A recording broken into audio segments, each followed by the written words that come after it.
반갑습니다. 먼저 사역 영상 보도록 하겠습니다.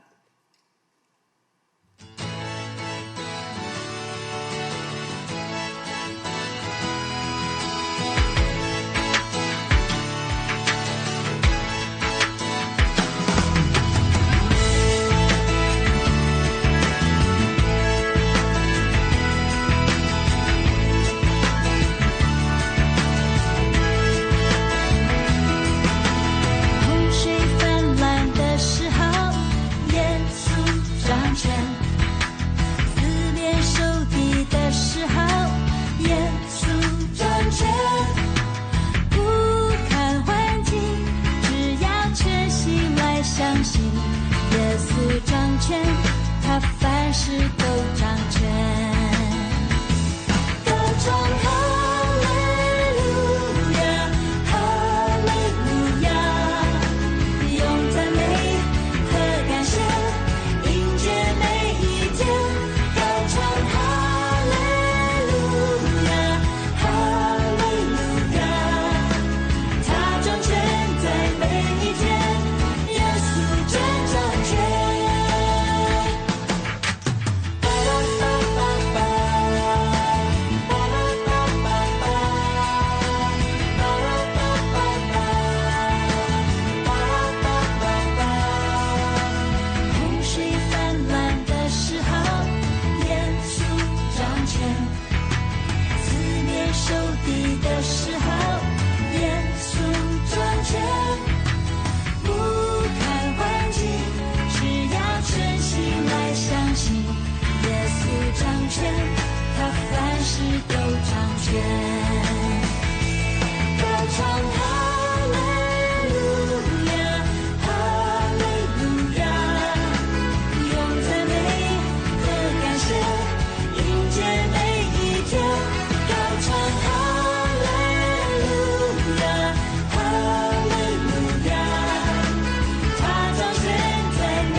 귀한 자리에 세워주신 하나님과 제4차 세계 선교대회를 준비해 주신 곽승현 위임 목사님과 세계 선교부에 깊은 감사를 드립니다.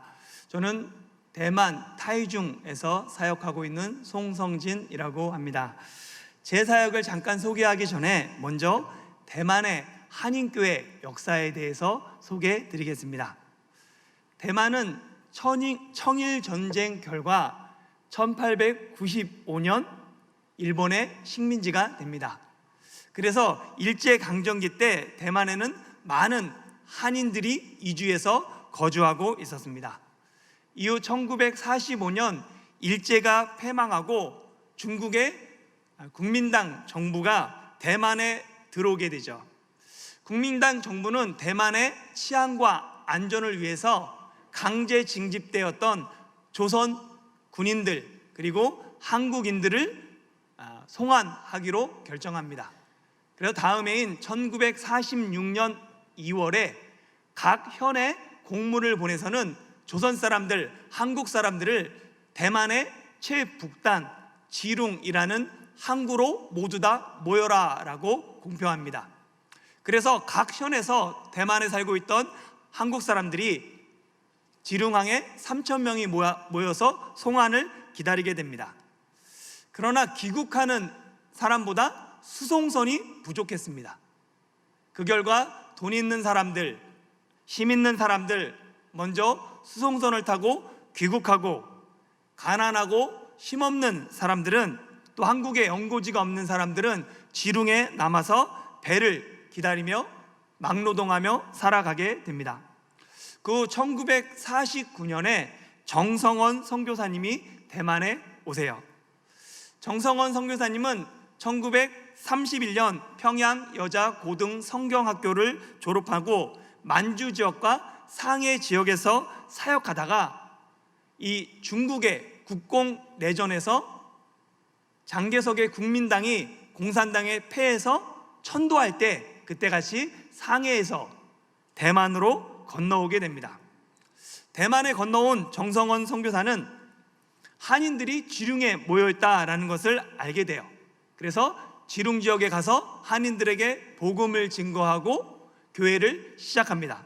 그때 예배 드렸을 때가 1949년입니다. 그래서 지룽교회가 1949년에 시작돼요. 한번 제가 PPT를 준비했는데 한번 보면 눌러주시면 저 위에 있는 저기가 지룽항입니다.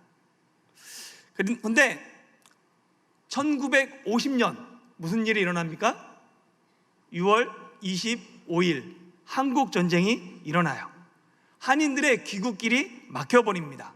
결국 기륭에 살고 있던 사람들이 다시 대만 전역으로 흩어지게 됩니다. 그래서 1995년 정성원 선교사님이 대만 남부 지역에 있는 까오숑이라는 지역에 가서 예배를 드리고 교회를 개척해서 까오숑 한국교회가 1955년에 개척돼요. 그리고 1957년에는 수도인 타이베이의 타이중 한국교회가 타이베이 한국교회가 개척됩니다. 이렇게 대만의 한인교회는 교회가 교회를 개척했던 아름다운 전통이 계속해서 내려오다가 2004년에 기륭한국교회가 이번에는 신주 과학단지에 이주한 한인들을 위해서 신주 한국교회를 개척합니다. 그리고 마지막으로 2015년 처음으로 까오숑 한국교회와 거룩한 빛 광성교회가 대만 중부 타이중의 타이중 한국교회를 개척하게 되죠. 저는 타이중 한국교회에서 사역하고 있습니다. 오늘 설교를 준비하면서 타이중 한국교회 개척부터 지금까지 많은 일들이 생각났어요. 지난 시간을 돌아보는 그리고 또 감사하고 있는 제게 하나님이 주신 말씀이 창세기 21장 1절입니다. 같이 한번 읽어보도록 하겠습니다. 시작. 여호와께서 말씀하신 대로 사라를 돌보셨고 여호와께서 말씀하신 대로 사라에게 행하셨으므로. 아멘. 이번에는 사라 이름 대신에 거룩한 빛 광성교회를 넣어서 같이 한번 읽어볼까요? 다시 한번 띄워주시겠습니까? 네, 한번 읽어볼게요. 시작. 여호와께서 말씀하신 대로 거룩한 빛 광성교회를 돌보셨고 여호와께서 말씀하신 대로 거룩한 빛 광성교회에 행하셨으므로 아멘. 하나님께서 말씀하신 대로 타이중 한국교회를 돌보셨고 하나님께서 말씀하신 대로 타이중 한국교회에 행하셨습니다. 그것에 대해서 나누려고 해요. 저희 가정은 2007년 1월 14일 거룩한 빛 광성교회 10주년 파송 선교사로 중국 북경으로 파송받았습니다. 한중 수교 후 중국에는 많은 선교사님들이 헌신하고 사역하고 있었어요. 그런데 2008년 북경 올림픽을 계기로 중국 상황이 급변합니다. 하루가 멀다 하고 중국에서 사역하던 많은 선교사님들이 추방당하기 시작했어요. 점점 선교 사역이 위축되었습니다. 이에 저희 가정도 다음 걸음을 위해 기도하며 준비했습니다. 그때 북경에서 추방당하신 선교사님으로부터 갑자기 연락이 왔어요. 대만 타이중에 한인교회가 필요한데 이곳에 교회가 없는데 저희 가정 보고 올 수 있느냐라고 연락해 오신 것입니다. 그 선교사님의 말을 듣는데 하나님의 음성으로 제게 들리는 거예요. 교회가 없는 지역에 교회를 개척해달라. 맨 처음에 하나님께 부르심을 받았을 때 어디든 가겠다고 했던 그 기도가 생각나며 제가 가겠습니다 라고 하고 전혀 모르는 그 대만 땅에 2014년 8월에 대만에 오게 되었습니다. 하나님의 부르심에 대해서 확신하고 걸음을 옮기면 사람은 누구나 이 걸음이 순조로운 것을 기대해요. 그런데 현실은 오히려 반대였습니다. 여러 어려움이 저희 가정을 기다리고 있었죠. 먼저 대만 현지 선교회가 허입하는데 어려움을 겪었습니다.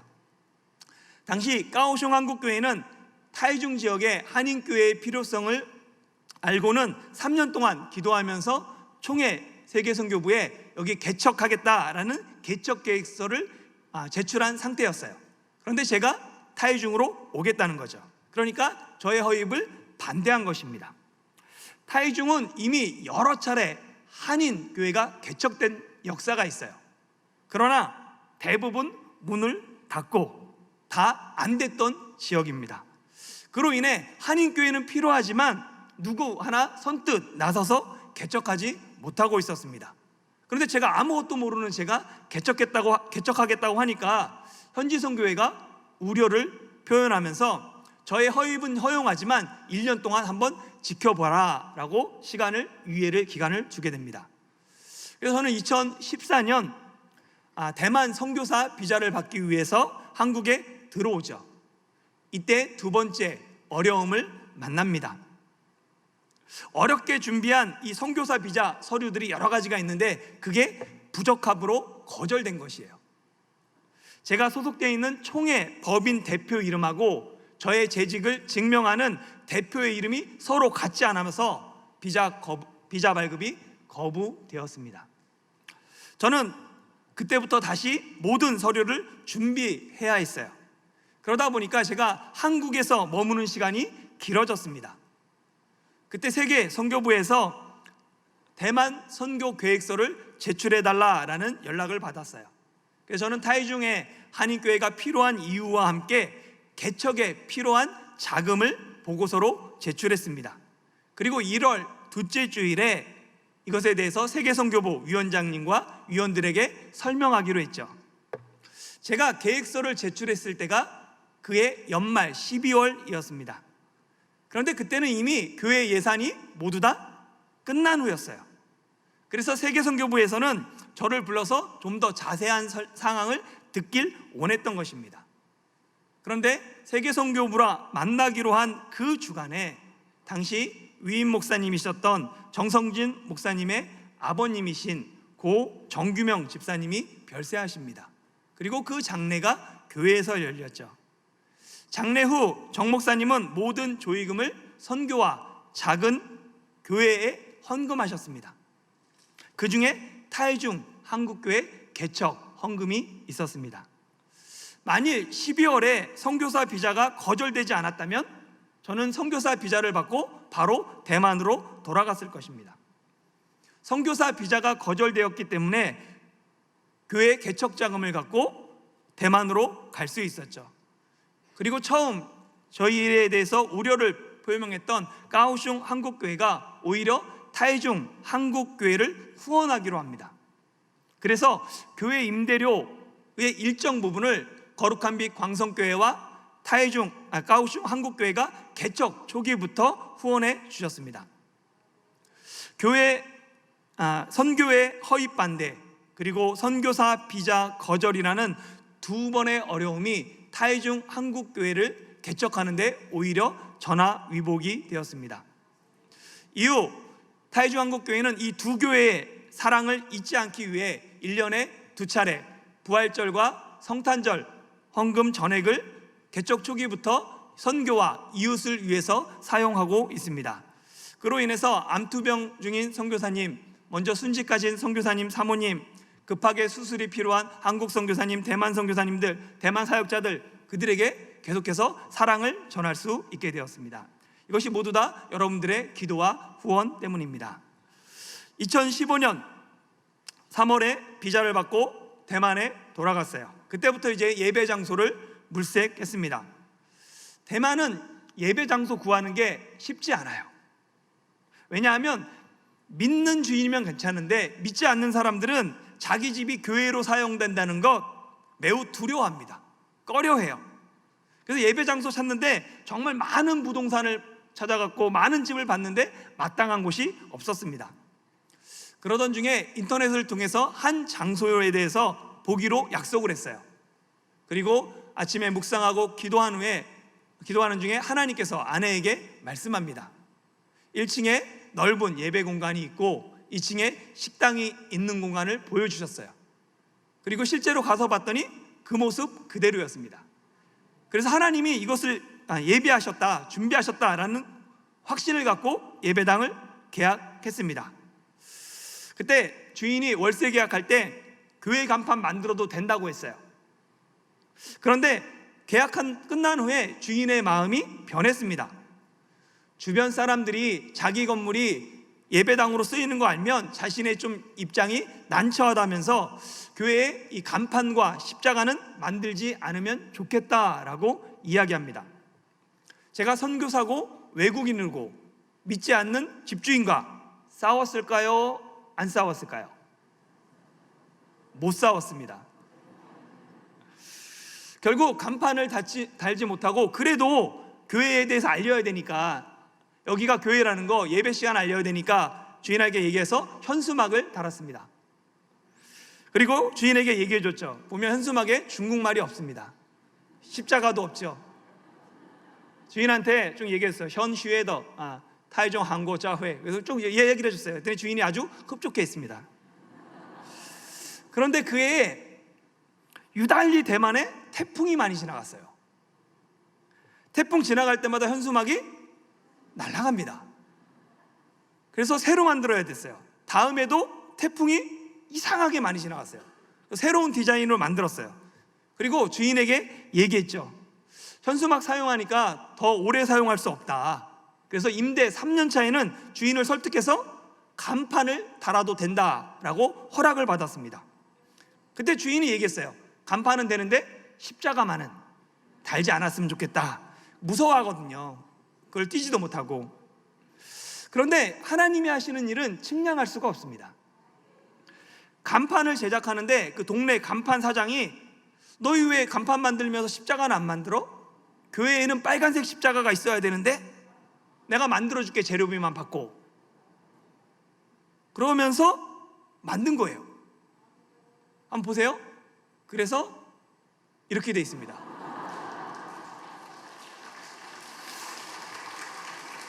주인한테 얘기했죠. 사실 내가 안 만들려고 그랬는데 저 간판 주인이 막 얘기하더라. 그때 주인이 이미 만들어진 십자가 띄라고 못하는 거예요. 그래서 지금까지 이렇게 사용하고 있고, 이런 믿지 않는 이방인을 통해서도 하나님은 타이중 한국교회를 돌보시고 행하셨습니다. 2015년 정말로 모든 것이 부족한 상황에서 타이중 한국교회 첫 번째 예배를 드리게 돼요. 왜냐하면 자녀 교육 때문에 타이베이에서 타이중으로 이사 오신 분이 이제 자녀가 졸업하면 한국으로 가는데 졸업하기 3주가 남은 거예요. 그래서 그분이랑 같이 3주간 함께 예배드리게 됩니다. 그리고 그분이 귀국하고 나면 우리 가정밖에 없는 거예요. 고정적으로 예배드릴 사람이 없었습니다.